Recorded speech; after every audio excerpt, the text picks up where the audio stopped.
Hola, ¿cómo están? ¿Pueden ver la diapositiva, por favor, en su pantalla compartida? Sí, profe. Ah, muy bien. Bien, ahorita estamos solamente los tres personas. Vamos a esperar un ratito.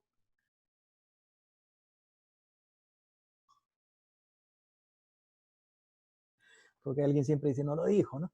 Bueno, el examen final va a constar de dos cosas bien claras. Primero, las preguntas van a ser tipo cuestionario, como hicieron lo primero para opción múltiple, ¿se acuerdan? Para marcar una opción, una respuesta de alternativas. Eso, esas preguntas de alternativas son enteramente de las diapositivas de la clase, del PPT. Como nosotros hemos llegado en el primer examen hasta Grecia y una partecita, creo, de inicio de Roma, los PPT que van a tener que estudiar son los de Roma y los de la Edad Media, que son en general 3 o 4 PPT máximo. Creo. O sea, va a ingresar Roma y Edad Media. De Edad Media, ya saben, Alta Edad Media, que hemos explicado en la última clase, que es del siglo V al X, Baja Edad Media, que ahorita lo voy a explicar, ¿no? Que es del siglo XI al XV.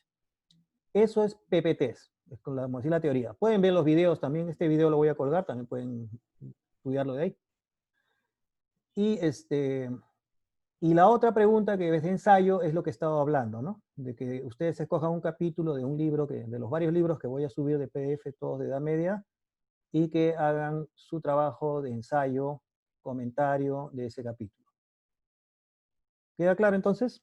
Prácticamente, si ustedes se dan cuenta, les estoy dando una pregunta del examen final desde ahora mismo, ¿no? La pregunta de ensayo. Pero ustedes van a escoger el tema, el capítulo que van a comentar y eso lo van a escoger de los libros PDF que estoy subiendo o voy a seguir subiendo en estos días, ¿no? Hoy día mismo capaz subo unos 3 más. ¿Queda claro? ¿Sí? Sí, profesor. Muy bien. Entonces empezamos la clase porque ya son 20 personas y corre el tiempo, ¿no? Profesor, Sí, a ver, buenas tardes. hola. Disculpe, con respecto a lo que iba a hablar sobre la práctica número 4. Ah, sí, como recién han ingresado algunos, también vuelvo a repetir y que quede grabado.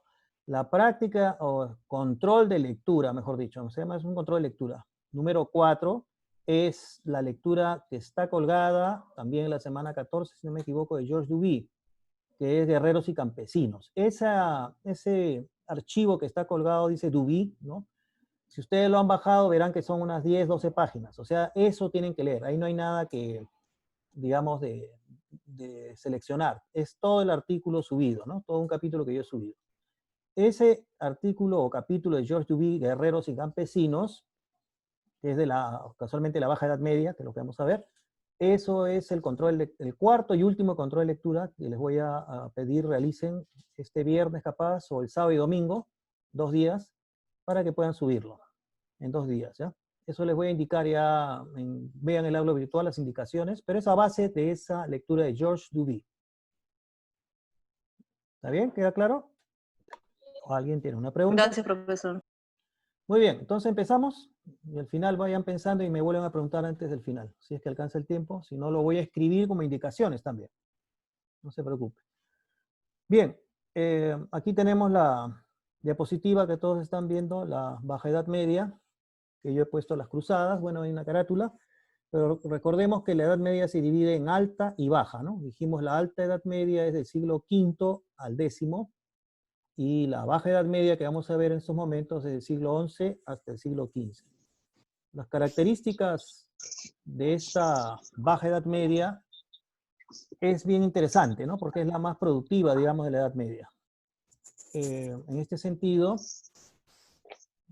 recordemos que en la Alta Edad Media se produce la invasión y formación del Imperio Árabe en el siglo VII, ¿no? En el 620 y tantos, como hemos visto, después de Cristo, ¿no? Entonces, esta invasión produjo dos realidades en la Europa, ¿no? Primera realidad es que los árabes dominan el mar Mediterráneo, ¿no? Dominan el mar Mediterráneo.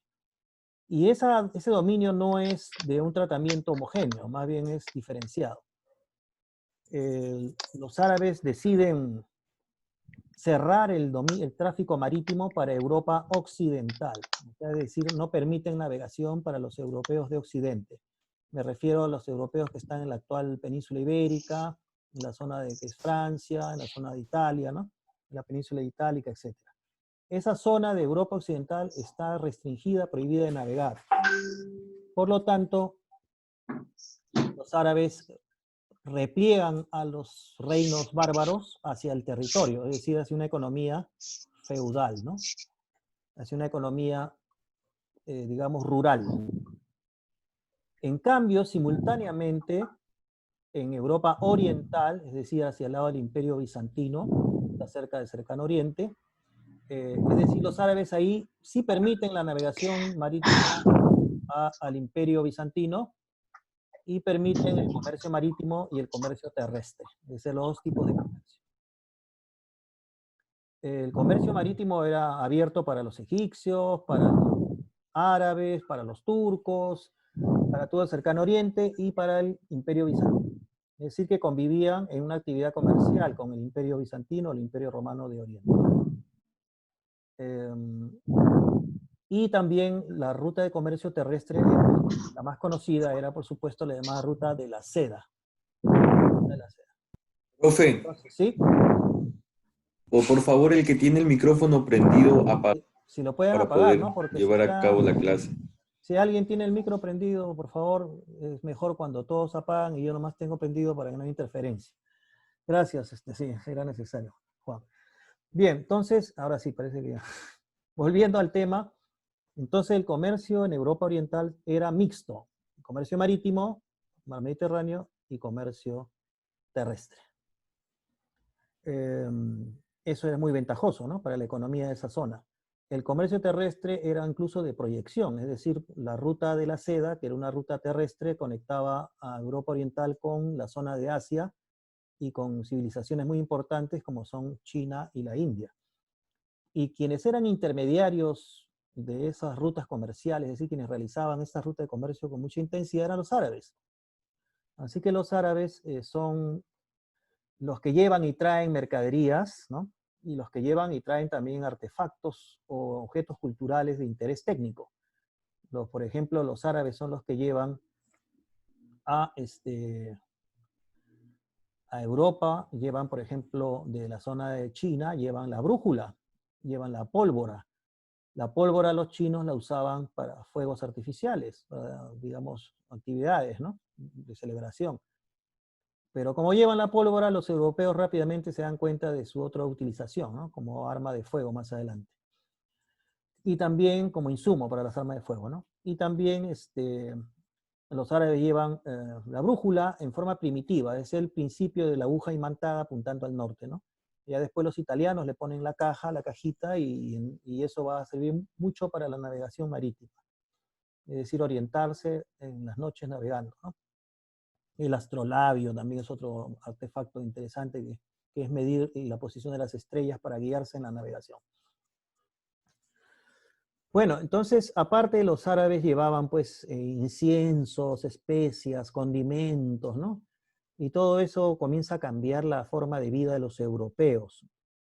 Podemos sintetizar diciendo de que los árabes y la gente de Oriente es la que refina el estilo de vida de los reyes medievales. Cuando uno ve los castillos medievales antes de estos inicios de comercio intenso en la Baja Edad Media, uno ve pues que incluso no había ni cubiertos. Los reyes o señores feudales eran gente muy burda, ¿no? No les interesaba ni estudiar, simplemente el poder militar.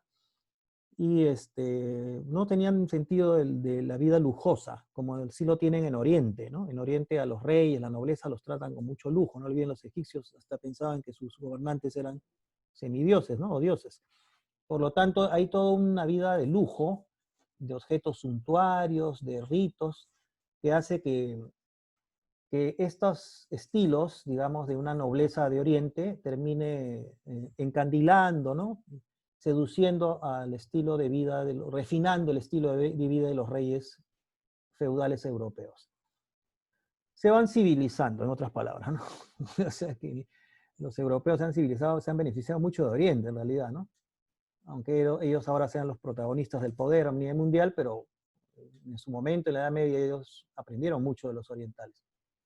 Bueno, seguimos. Entonces, pero también no olvidemos de que el feudalismo, la proliferación de señores feudales había disminuido la capacidad del rey, de los reyes, para convocar o tener el poder efectivo mediante ejércitos. Mejor dicho, el señor feudal tenía su ejército particular. Muchos señores feudales entonces tenían sus ejércitos. Y el rey, cuando quería convocar, por ejemplo, una guerra, una defensa de la región, tenía que convocar a sus vasallos, señores feudales, para que sumen sus ejércitos y poder realizar una campaña militar exitosa, ¿no? O enfrentar la adversidad o el peligro político. Bueno, y esto lleva después, se va sumando a la prédica de la Iglesia Católica para recuperar Jerusalén de mano de los musulmanes, ¿no? De mano de lo que ellos llamaban los paganos. Otra vez creo que está el micro prendido de alguien, por favor, que lo pueda apagar. Bien, entonces la Iglesia genera una prédica intensa, ¿no? Fervorosa sobre el hecho de que Tierra Santa estuviera en manos de paganos, ¿no? De gente que no es cristiana, de gente de otra religión, ¿no? De gente que no le corresponde tener la administración de las tierras donde Jesús predicó, ¿no? Tierra Santa, Jerusalén. Por lo tanto, la Iglesia, desde el punto de vista religioso, alienta la recuperación de Jerusalén por medios militares.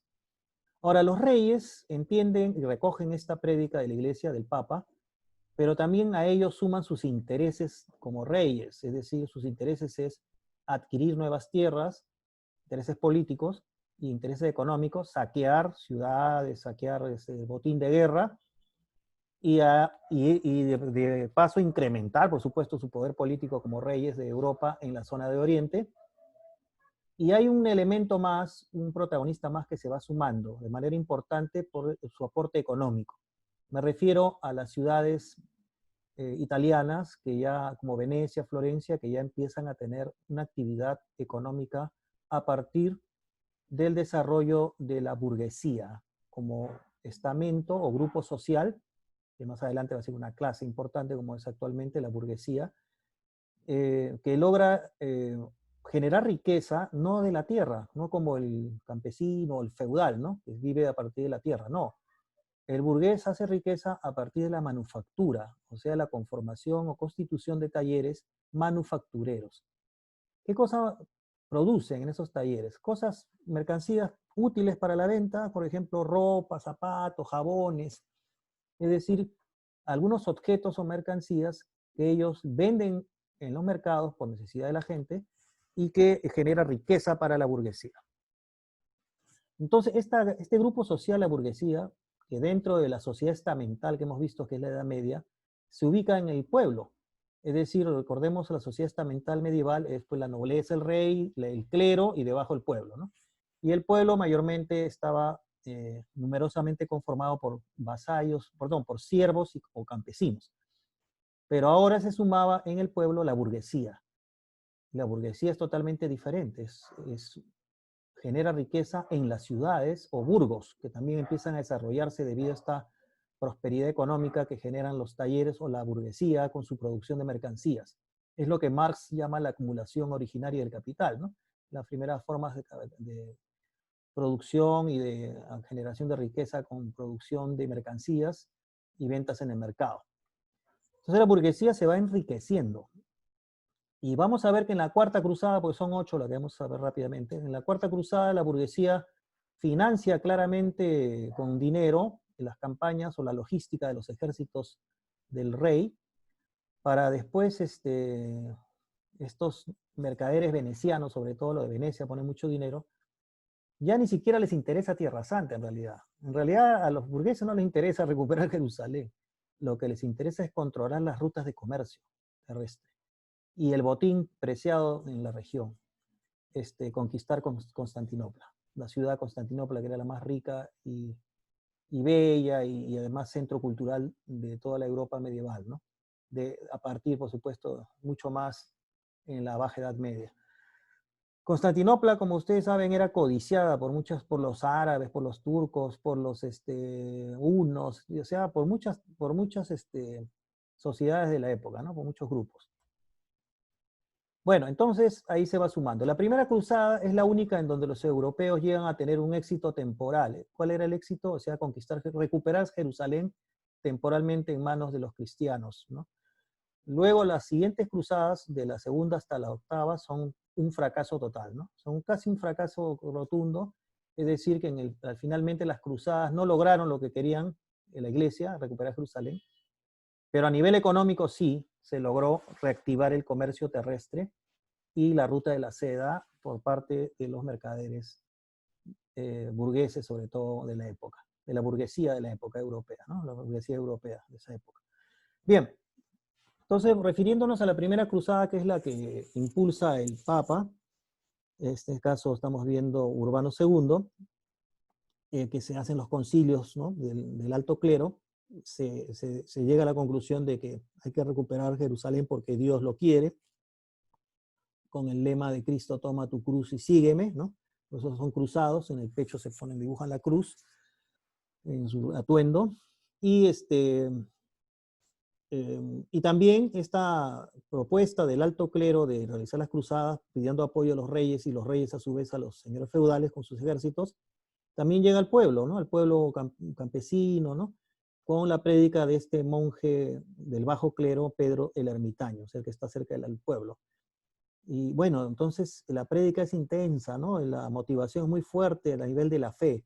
Tanto así que esta primera cruzada se divide en dos etapas. La cruzada popular, constituida por personas, campesinos, niños, gente sin armas, pero movidos por la fe, seguros de que cuando estén cerca de Jerusalén, Dios los va a ayudar a vencer a los turcos, ¿no? A los árabes, a los musulmanes, sobre todo. Entonces, por supuesto, eso no es así, pues, ¿no? La guerra, con todo respeto, pues, generalmente se gana con las armas. Si bien es cierto, hay testimonios en el Antiguo Testamento que sí ha sido guerras ganadas por el pueblo, ¿no?, hebreo, etcétera, con ayuda de Dios, pero bueno, esta es una época de la Edad Media y no hay esos testimonios. Más bien lo que hay es evidencia de que el mejor ejército, el mejor armado, el mejor preparado es el que gana, pues, ¿no? Y así pasó. Fue fácil ganar este grupo masivo de 50.000, 40.000 personas movidas por la fe, que no son ni siquiera soldados, sino gente del pueblo motivada. Incluso hay cruzada de niños, etcétera. Son fácilmente vencidos. Ni siquiera llegaron cerca de Jerusalén, sino por ahí por la meseta Anatolia, en Nicea, y son vencidos totalmente por los turcos. La segunda etapa de esta primera cruzada es la llamada la etapa cruzada señorial. Ya se imaginan señorial porque es conformada por los señores feudales, ¿no?, y que exponen sus ejércitos. Aquí los nobles de la nobleza de los reinos europeos, francés, alemán, inglés, se suman con más de 500.000 de personas y en un ejército de verdad. Y sí recuperan temporalmente Jerusalén con esta acción de este feudal Godofredo de Bouillon. Ahí no aparece, bueno, lo cierto es que las crónicas cuentan de que fue una cruenta batalla, que en las calles de Jerusalén corría la sangre como si fuera unos riachuelos, ¿no? Es decir, fue una batalla sangrienta, pero recuperaron Jerusalén por un tiempo, porque después los turcos las vuelven a arrebatar. Aquí, por ejemplo, vemos un mapa de esta primera cruzada. Se dan cuenta ustedes que es netamente terrestre, la ruta es terrestre. Aquí la primera cruzada popular llega hasta Nicea, que es ahí nomás cruzando Constantinopla, ahí nomás los turcos los vencieron. Y en la segunda sí ellos llegan hasta Jerusalén, ¿no?, que está aquí. Bueno, volvieron a perder Jerusalén y entonces se organizan las siguientes cruzadas con el propósito de recuperarla. Todas un fracaso.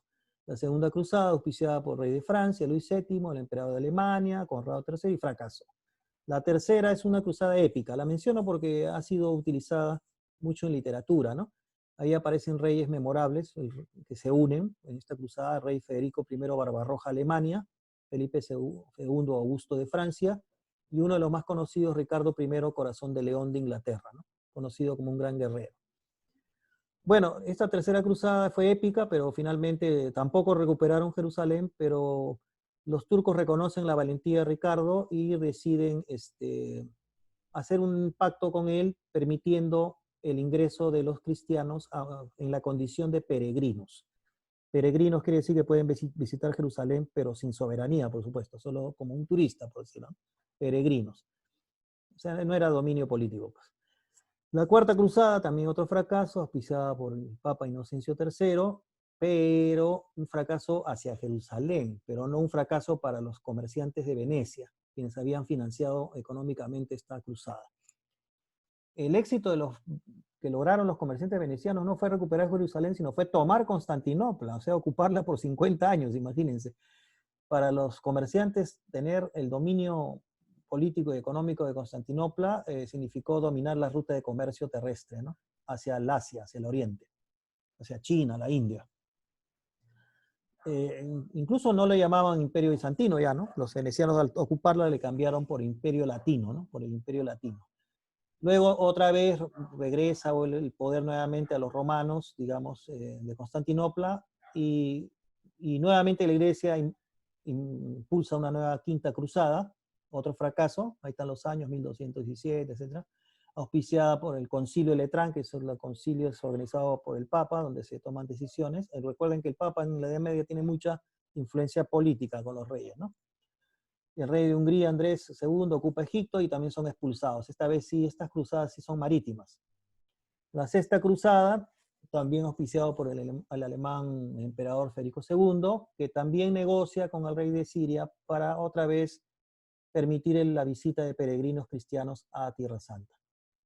Y la séptima y octava es otro fracaso rotundo, esta vez el rey Luis IX de Francia, en la primera, en la séptima, en el concilio de Lyon, lucha en Egipto y también es derrotado, y en la octava cruzada, con tan mala suerte que el mismo rey se dirige a Túnez, ¿no? Norte de África, y muere por la peste bubónica. Recuerden también que en la Edad Media, siglo XII, XIII, se va a dar esta pandemia, que ahora, bueno, nosotros ya sabemos que es una pandemia, es en realidad debido a la peste bubónica que los medievales llamaban peste negra, ¿no? Porque al morir la persona con estas fiebres, su cadáver se ennegrecía. Bien, me quedan unos 10 minutos, Dios. Bueno, este contagio era por las pulgas que venían en los depósitos de los barcos que venían de Oriente. Las ratas venían ahí en los depósitos del barco y las ratas tienen pulgas.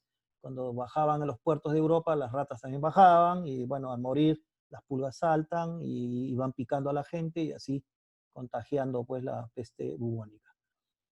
Bien, aquí ya tienen una especie de esquema, ¿no? Ustedes, bueno, es un resumen de estas cruzadas. ¿Cuáles son las consecuencias? Esa puede ser una pregunta, de hecho, fija, ¿no? En el examen final. Consecuencias, primero, el hecho de que en estas 8 cruzadas los señores feudales pierden parte de su ejército, ¿no? Pierden su gente, sus militares, su logística militar, y eso redunda en un fortalecimiento del poder político de los reyes, de las monarquías. O sea, nuevamente los reyes adquieren poder político ante la decadencia y debilitamiento del poder feudal que se queda sin ejércitos y se queda en crisis económica, ¿no? Paralelamente, mencioné, van surgiendo las ciudades con el impulso de la burguesía, como un nuevo grupo que va a ser clase social después. 3, surge la economía del comercio internacional de Oriente y Occidente, es decir, los comerciantes europeos participan activamente en la ruta de la seda, que es la ruta terrestre de Europa hacia Oriente. 4, se intensifica la industria de exportación y la demanda de mano de obra. Otra vez empieza, por supuesto, el comercio es transportar mercaderías, entonces Europa también produce lo suyo, lo llevan a Oriente, Oriente trae mercaderías a Europa y así. 5, se hace común el uso de la moneda. Una vez que ya se activa el comercio, otra vez se activa la moneda, aparece el sistema financiero, como lo llamamos, los bancos, los prestamistas, la letra de cambio, es decir, todo el sistema de pesas y medidas, todo eso para dinamizar el comercio, que siempre necesita de este elemento financiero, ¿no? La moneda que reaparece es la moneda de oro, ¿no? Las ciudades tienen sus propias monedas, ¿no? No había unidad, como decía el euro ahora, ¿no? Sino eran pues monedas de cada ciudad, Florín de Florencia, el ducado en Venecia, pero igualmente era un objeto de valor de cambio, ¿no? Aparecen siervos y vasallos libres. Ante la caída económica y decadencia de los feudos, las haciendas, muchos campesinos salen de las haciendas, los feudos, y van a las ciudades y se convierten en trabajadores de estos talleres o manufacturas burguesas, ¿no? Que es lo que en el fondo va a ser ahora el empresario y los obreros, ¿no? Que ya no hay obreros tampoco, pero bueno, esa es la idea del que trabaja para una empresa, ¿no? En este caso son talleres todavía. Nuevas órdenes religiosas, franciscanos dominicos, y en el siglo XIII lo que se llama por eso la revolución comercial, o sea, se impulsa nuevamente activamente el comercio. En el arte vemos que ya hemos hablado de la importancia pues, de la influencia de Oriente en la construcción de iglesias. Eso lo ven en la lectura de Georges Duby. Cuando vean la lectura van a ver que a partir del siglo XI empieza como una fiebre de construcción de catedrales, de monasterios. Se les da, bueno, les da pues la voluntad de construir, ¿no? De acercarse a Dios con estas torres en punta hacia el cielo. La base de las iglesias tienen forma de una cruz, es decir, el fervor religioso cristiano. No olvidemos también que en la Edad Media la mezcla de el uso por parte de los feudal, de los, bueno, pues reinos bárbaros, mejor dicho, el pueblo germano, del latín utilizado como lengua en Roma, esta mezcla o vulgarización del latín en diversas regiones de Europa va a generar los idiomas actuales, que son español, francés, italiano, portugués, que tienen una raíz común, ¿no? Que es el latín, y las lenguas bárbaras. Y el nacimiento de las universidades, la fundación de universidades a partir del siglo XII, XIII, impulsado por la Iglesia y por los reyes, esta asociación de maestros y alumnos agremiados, o sea, por el mismo oficio. Las más antiguas universidades son Salerno, Bolonia en Italia, París, la Universidad de París en Francia, la Universidad de Oxford y Cambridge en Inglaterra, miren que son bien antiguas, ¿no? Y la más antigua de España, la Universidad de Salamanca. Aprovecho para decir que la Universidad Nacional Mayor de San Marcos, cuando vienen los españoles, la Universidad de San Marcos es fundada y organizada a imagen y semejanza de la Universidad de Salamanca, ¿no? Mejor dicho, San Marcos nace como una copia de organización de la Universidad de Salamanca. La Universidad Heidelberg en Alemania probablemente también dice algunos antiguos institutos romanos, el desarrollo de escuelas en las catedrales, es decir, impulsado por el Papa o los reyes. En el fondo la Iglesia tenía pues el depósito de las bibliotecas de la cultura de esa época. Y también, de hecho, el desarrollo de la filosofía con la escolástica, ese intento, el trabajo de Tomás de Aquino que vieron es un poco eso de la escolástica, es decir, el intento filosófico de conciliar las enseñanzas o ideas de Aristóteles con los dogmas del cristianismo. Y a la vez, en esta Baja Edad Media vemos el enfrentamiento histórico y rivalidad histórica entre Francia e Inglaterra, por ejemplo, la Guerra de los 100 Años, llamada así, bueno, ¿no? Pero es una guerra en la cual no olvidemos que Inglaterra está dentro de las Islas Británicas, o sea, Gran Bretaña que conocemos, las Islas Británicas, y la ambición de la corona inglesa medieval era tomar posición territorial en zona continental, o sea, tener dominio político en el continente, no solo quedarse en las Islas Británicas. Y en ese intento es que ellos invaden zonas de Francia, que es el continente, y empieza la rivalidad histórica entre Francia e Inglaterra, que se va a terminar prácticamente en el siglo XX, ¿no? Con la Primera Guerra Mundial, donde se hacen aliados, ¿no? Ya no pelean, más bien se hacen aliados de la guerra, ¿no? Pero miren cuánto duró esa rivalidad, ¿no? Que se daba siempre entre los pueblos, ¿no? Entonces, esta ambición de Inglaterra por tener dominios continentales para obtener recursos para su economía servirá para también poner fin al feudalismo, porque se va impulsando nuevamente las monarquías apoyadas con la economía burguesa. La crisis económica que dejó la peste bubónica en el siglo XIV, redujo la población europea a una tercera parte, o sea, es un descenso demográfico importante. Y también este movimiento al revés, que lo que conocemos nosotros más bien, bueno, una migración, porque siempre ha habido migraciones en las sociedades humanas, de campesinos que dejan los feudos abandonados, que están en decadencia, y se van a las ciudades, ¿no?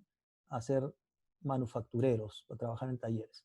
Eso deja tierras abandonadas y los señores feudales empiezan a vender, a rematar sus tierras, y muchas veces los burgueses ricos ya empiezan a comprar esas tierras, ¿no? Entonces, las primeras tierras que compran son donde está la ciudad.